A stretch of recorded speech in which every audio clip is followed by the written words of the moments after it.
এসময়ৰ কথা এখন গাঁৱত এহাল বুঢ়া বুঢ়ী আছিল। বুঢ়া এদিন কেইটামান কচু লৈ বাৰীত ৰুই আছিল। তেনেতে এজাক শিয়াল আহি বুঢ়াক সুধিলে, অ' ককা, ককা, তুমি কচুবোৰ কেঁচাই ৰুইছা নে সিজাই ৰুইছা? বুঢ়াই উত্তৰ দিলে, কচুবোৰ মই কেঁচাই ৰুইছোঁ অ' বোপাহঁত।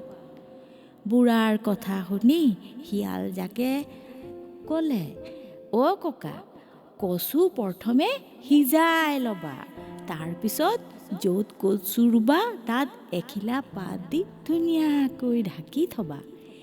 ৰাতিৰ ভিতৰতে দেখিবা ওখ ওখ কচু গছ হৈ যাব। বুঢ়াই শিয়ালক ক'লে, হ'ব বোপাহঁত, তোমালোকে যেনেকৈ কৈছা তেনেকাই মই কচু ৰুম বুলি। সন্ধিয়া পৰত বুঢ়াই কচুবোৰ সিজাই ধুনীয়াকৈ শিয়ালৰ বুদ্ধিমতে ৰুই থৈ আহিলে। তাৰ পিছত কি হ'ব আৰু? ৰাতিৰ ভিতৰতে এজাক শিয়াল আহি পেট ভৰাই আনন্দ মনেৰে কচুবোৰ খাই একেবাৰে তহিলং দিলে। পিছদিনাৰ কথা, পুৱাতেই বুঢ়া কচু বাৰীত গৈ দেখে কচু এটাও নাই।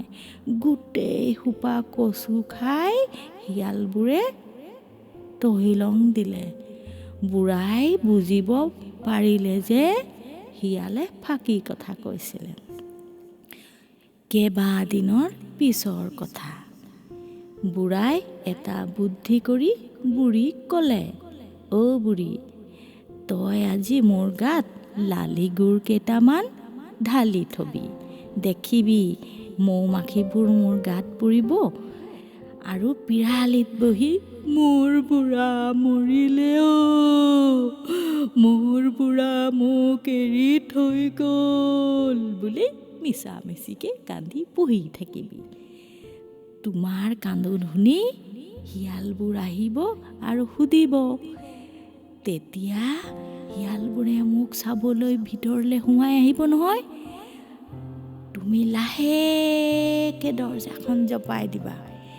তাৰপিছত মই লুকাই থোৱা টাঙোনডাল লৈ শিয়াল জাকক ভালকৈ কোবাম আৰু এসেকা দিম। সাধু শুনি শুনি মইনাহঁতে শুই গ'ল আৰু ইয়াতে মোৰ সাধু সামৰণি পৰিল।